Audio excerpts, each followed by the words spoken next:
As the sun dipped below the horizon on the eve of my 40th birthday, I found myself navigating the bustling aisles of a local supermarket, a list clutched tightly in my hand.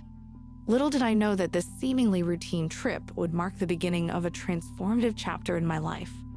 The air was charged with the anticipation of celebration, and my thoughts danced with the preparations for the evening ahead. But fate had other plans. Engrossed in a mental checklist, I stepped off the sidewalk and onto the parking lot road without a second thought. And then it happened. A forceful push from behind, sharp and unexpected. Bags of groceries scattered, contents spilling onto the unforgiving asphalt. The surprise of the impact rippled through me, and a startled scream escaped my lips. As I grappled with the sudden chaos, a voice, both apologetic and concerned, cut through the confusion. "Excuse me, lady, for God's sake. I don't know how it happened. Where did you come from?" The voice belonged to a man, a stranger, whose face mirrored the genuine shock of the situation. Rubbing my injured hand, I peered up to meet the eyes of the man who had inadvertently become a part of my story. "You're good too. You should have looked around," I retorted, my initial fear giving way to a spark of defiance. Lowering his tone, he softened his approach. "I'm sorry, I was wrong. Let me take you home. I'll get the groceries now." As he began collecting the scattered items, my senses gradually returned, and I realized my own role in the accident. "You're right. It's my fault. I was lost in thought. If you could give me a ride home, I would be very grateful," I admitted, the tension easing from my voice. "My name is Harper." The man smiled, extending a hand. "Matthew, pleasure to meet you." And so began an unexpected journey, not just in his car, but into a conversation that would unravel the intricacies of our lives. The engine hummed softly as Matthew navigated the familiar streets leading to my home. The car interior, once a stranger's domain, now became an arena for the unearthing of buried truths. The rhythmic motion of the vehicles seemed to synchronize with the ebb and flow of our conversation. Matthew, a stranger only moments ago, became an unexpected confidant. With each passing block, the walls guarding my personal struggles crumbled, and the weight of my marital woes spilled forth. As the streetlights flickered like distant stars, I found solace in the gentle cadence of Matthew's voice. We spoke of our lives, of love and loss, of joys and heartaches. Matthew shared the rawness of his recent past, a narrative woven with the threads of a failed marriage, and the tender responsibility of raising a daughter alone. His words echoed a resonance within me, mirroring the unspoken turmoil that had quietly taken root in my own life. "Your husband is lucky," he remarked, glancing at me with a sincerity that felt strangely comforting. "A beautiful, smart wife. Unfortunately, I was not so lucky. My wife left me with a little daughter in my arms. That's how we live." His revelation hung in the air, a shared vulnerability that bridged the gap between strangers. I, too, carried a weight, a silence about to be broken. The question of children was my unspoken pain. Years of marriage, dreams of a family, and yet the echoing void of an unfulfilled longing. "No, we don't have children," I replied, my gaze fixed on the passing scenery beyond the car window. It was a door slightly ajar, revealing a piece of my untold story. Yet, amidst the shared confessions, there lingered a silent acknowledgement that some wounds were not ready to be fully exposed to the light. As the car rolled to a stop in front of my house, I mustered a grateful smile. "We've arrived. Thank you for the ride. Have a nice day." The high gate loomed before us, guarding the facade of my life. As Matthew helped me unload the groceries, the air hung heavy with unspoken truths and shared burdens. Little did I know, this chance encounter marked not just the end of a drive, but the beginning of a connection that would reshape the contours of my world. The air in our home lingered with the remnants of an uncelebrated birthday, a testament to the festering cracks in my marriage. Nathan's late arrival that evening brought with it an uncomfortable tension, a palpable disconnect that refused to be ignored. As the clock ticked away the minutes, my anticipation shifted to a quiet yearning for acknowledgement. It wasn't about grand gestures or extravagant gifts. A simple recognition of my milestone seemed an attainable expectation. Yet Nathan's indifference sliced through the fragile hope like a dagger. He entered the house with an air of nonchalance, as though my birthday was a trivial inconvenience rather than a cherished occasion. The echoes of laughter from close friends and the warmth of shared memories were replaced by an unsettling quiet, punctuated only by the muffled clinks of dishes being cleared. I called out to him, a feeble attempt to bridge the growing chasm between us. "Nathan, where were you? We missed you at the celebration." His response was a dismissive shrug, an infuriating indifference that fueled the embers of discontent within me. Work. Important things to attend to, he muttered, his gaze avoiding mine. The weight of his disregard settled upon me, a heavy realization that our connection was fraying at the edges.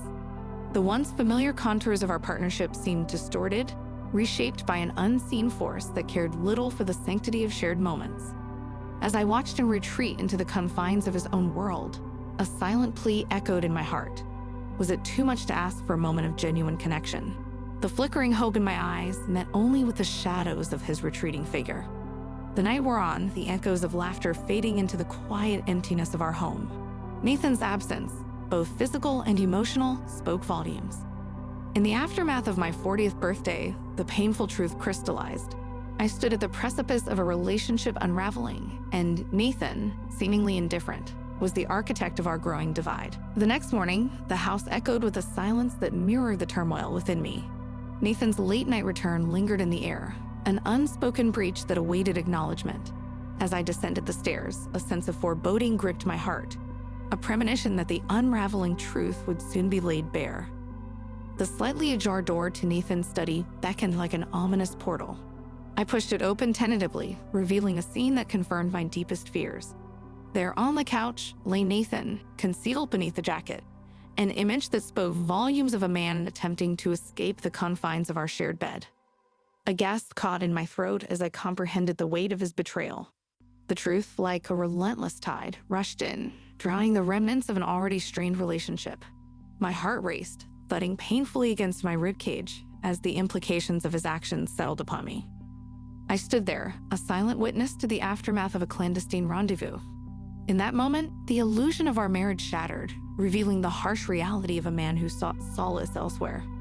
My voice, caught in the web of emotions, could only manage a strained whisper, "Nathan, what is this?" His eyes, bleary and guilt-ridden, met mine. In that moment of silent confrontation, the unraveling truth hung heavy in the air. "I can explain," he stammered, his words feeble against the weight of his transgressions. The revelation of his infidelity, a knife slicing through the already fragile threads of our connection, left me breathless. The tears welled in my eyes, a mixture of anguish and betrayal. Yet within the tempest of emotions, a surprising calmness settled, a realization that the truth, though painful, held the key to my liberation. "I don't need an explanation, Nathan," I finally spoke, my voice steady despite the tempest within. "Our paths have diverged, and it's time to face the consequences of our choices." As the door to the study closed behind me, I felt the weight of an impending goodbye, a farewell to a chapter that had defined so much of my life. The unraveling truth, though painful, was a catalyst for a journey towards self-discovery, resilience, and a future beyond the shadows of betrayal. The days that followed Nathan's betrayal were a whirlwind of emotions, a storm I navigated with a fragile resilience. The truth had been laid bare, and now, as the dust began to settle, Nathan's restless conscience sought solace in a confession to his mistress, Evelyn. In a secluded corner of the city, Nathan met Evelyn, his words trembling as he unraveled the tangled web of his dull life. He confessed everything: the clandestine meetings, the whispered promises, and the inevitable demise of our marriage. I, unbeknownst to him, was privy to the echoes of his admission. As the weight of his actions spilled into the confessional space, Evelyn's reaction remained a mystery. The woman with whom he had shared stolen moments and secret vows now bore witness to the shattering of a union built on deceit and betrayal. The confrontation, obscured from my view, played out like a distant tableau, an unspoken acknowledgement that the truth, once revealed, could not be contained within the boundaries of secrecy. It was a reckoning, a confrontation with the consequences of choices made in shadows. I could only imagine the turmoil in Evelyn's eyes as Nathan bared his soul, the hollowness of his promises echoing through the air. Their connection, forged in the crucible of deception, faced a crossroads, an intersection where the path ahead was uncertain, fraught with the wreckage of shattered trust. As Nathan left the clandestine meeting, his steps heavy with the weight of his actions, he unknowingly stepped into the aftermath of a life forever altered. The web of lies he had woven now unraveled before him, leaving behind a landscape of broken vows and shattered illusions. Little did Nathan know that his confession, a pivotal moment in his journey, was but a prelude to the unforeseen twists awaiting him. The revelation of his transgressions, though catharsis of sorts, marked the beginning of a cascade of events that would shape the trajectories of our lives in ways we had yet to comprehend. The revelation of Nathan's infidelity, his clandestine meetings, and whispered promises hung in the air like a heavy cloud. Yet, in the wake of the storm, I found an unexpected anchor within myself, an unyielding resolve that defied the chaos around me. Confronting Nathan about our impending divorce was a moment suspended in time, a crossroads where my calm resolve met the hurricane of emotions that raged within him. As he spoke of the dissolution of our marriage, the shock on his face was palpable when met with my unexpected composure. "I'm sorry, Nathan. It's over," I uttered, my voice carrying a weight that matched the gravity of the situation.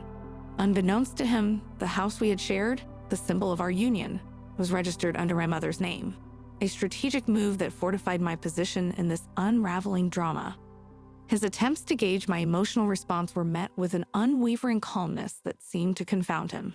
"You forgive me?" Just like that, he questioned, disbelief etched across his face. "It's not about forgiveness, Nathan," I replied, my gaze steady. "It's about acceptance. Our paths have diverged, and it's time for both of us to face the consequences of our choices." As the reality of the divorce settled, a peculiar sense of liberation unfurled within me. The quiet strength that emanated from my calm resolve became a shield against the tumultuous aftermath of our shattered marriage. The power dynamic had shifted, and I held the key to my own destiny. Nathan, wrestling with the repercussions of his actions, seemed perplexed by my stoic demeanor. Little did he know that beneath the surface of my calm resolve, a storm of emotions raged, a tempest that demanded acknowledgement, healing, and a journey toward rediscovering my own identity. As the door closed behind him, sealing the fate of our marriage, I stood amidst the remnants of a life left behind. The calm resolve that guided me through this pivotal moment was not just a reaction to betrayal. It was the proclamation of my strength, resilience, and the unwavering belief that, even in the face of heartbreak, I would emerge stronger than before. In the wake of the divorce, my home transformed into a sanctuary of healing. The echoes of a broken marriage lingered, but each passing day became a step forward in the journey to rebuild my life. Work became both a refuge and a canvas for self-discovery, and unexpected friendships blossomed from the ashes of the past. Gwen and Wes, longtime friends who had weathered the storms of life with me, extended a hand in unwavering support. They became the pillars on which I leaned as I navigated the unfamiliar terrain of singlehood. Wes, understanding the potential within me, offered me a place in his company, a lifeline to a new beginning. Little by little, the professional realm became a conduit for personal resurgence. The warmth of my new work environment enveloped me like a comforting embrace. The team's strangers turned allies, greeted me with open arms, easing the transition into this newfound chapter of independence. With each passing paycheck, a symbol of financial autonomy, I embraced the tangible fruits of my labor. The once elusive taste of self-sufficiency became a source of empowerment, a testament to the resilience that had taken root within me. The office, once a realm of anonymity, now bore witness to my metamorphosis. The first few months were a delicate dance between introspection and outward engagement. Colleagues became friends, and the mundane routines of office life slowly transitioned into meaningful connections. As the wounds of my past slowly healed, I found solace in the camaraderie that had emerged from the shared endeavors of work. One paycheck at a time, I rediscovered the joy of financial autonomy. The tendrils of financial control, once wielded by Nathan, slipped away, replaced by the empowering realization that I held the reins of my destiny. The home once shared became a haven of my own, a canvas on which I painted the hues of a life filled with newfound independence. Amidst the reconstruction of my professional and personal life, an unexpected friendship bloomed with Matthew and his daughter, Eva. Matthew's understanding and empathy were a balm to the wounds of the past. Together, we forged connections that transcended the boundaries of shared heartbreak, building a support system that fortified my journey towards self-discovery. The Highgate, once a symbol of shared dreams and shattered illusions, witnessed the transformation of a woman rebuilding her life. The scars of the past became a roadmap, guiding me towards a future where happiness wasn't just a distant dream, but a tangible reality within reach. As I settled into my newfound rhythm, the once overwhelming loneliness dissolved into a mosaic of connections. Gwen and Wes, Matthew and Eva, and the colleagues turned friends, all played their part in reconstructing the tapestry of my life. Each day became a testament to the resilience within, a journey from the ruins of a broken marriage towards the vibrant tapestry a life reclaimed. The seasons changed, marking the passage of time, and with them, the landscape of my life underwent a profound transformation. The scars of betrayal, once searing and raw, became testimonies to the resilience that had quietly taken root within me. In the quiet moments between healing and rediscovery, I found myself standing at the threshold of a new beginning. Matthew, a steadfast companion through the trials of my past, emerged as an unexpected harbinger of change. Our connection, born from shared stories and mutual understanding, blossomed into a partnership that transcended the boundaries of mere friendship. As the tapestry of my life rewove itself, I marveled at the intricate patterns that emerged, patterns shaped by trust, compassion, and the shared vision of a future filled with possibilities. The high gate, once witness to the tumultuous end of a marriage, now framed a scene of hope and anticipation. Together with Matthew, we embarked on a journey to redefine the contours of our lives. Eva, his daughter, became a delightful presence in our shared space, a symbol of the blended family we were crafting from the fragments of our past. In the quiet moments between sunset and dawn, as the world outside slumbered, I marveled at the serendipity that had brought Matthew into my life. His unwavering support, tempered by the lessons of his own hardships, became a cornerstone of this newfound chapter. Together, we faced the uncertainties of the future with a shared commitment to building something beautiful from the ruins of our pasts. The cityscape, once a backdrop to the unraveling of my marriage, now sparkled with the promise of a fresh start. The office, a sanctuary of professional rebirth, echoed with the hum of productivity and the camaraderie of newfound friends. Wes and Gwen, my steadfast allies, celebrated each triumph as if it were their own, their presence a reminder that I was never truly alone in this journey. The road ahead, though uncharted, bore the imprint of my resilience, an indomitable spirit that had weathered the storms of heartbreak and emerged stronger on the other side. As I glanced back at the chapters of my life, each one marked by trials and triumphs, I realized that the story was far from over. It was a narrative still unfolding, inviting me to embrace the uncertainties and discoveries that lay ahead. A new beginning wasn't just a chapter. It was a profound testament to the capacity of the human spirit to endure, evolve, and find joy even in the most unexpected places. As the sun dipped below the horizon, casting a warm glow over the city, I stood at the threshold of tomorrow with an open heart, a heart ready to embrace the endless possibilities of a life rewritten, a life that had found its new beginning. The tapestry of my life, once woven with threads of heartache and betrayal, now embraced hues of joy, resilience, and unexpected love. The journey from the shattered remnants of a marriage to this moment of contentment had been both arduous and enlightening.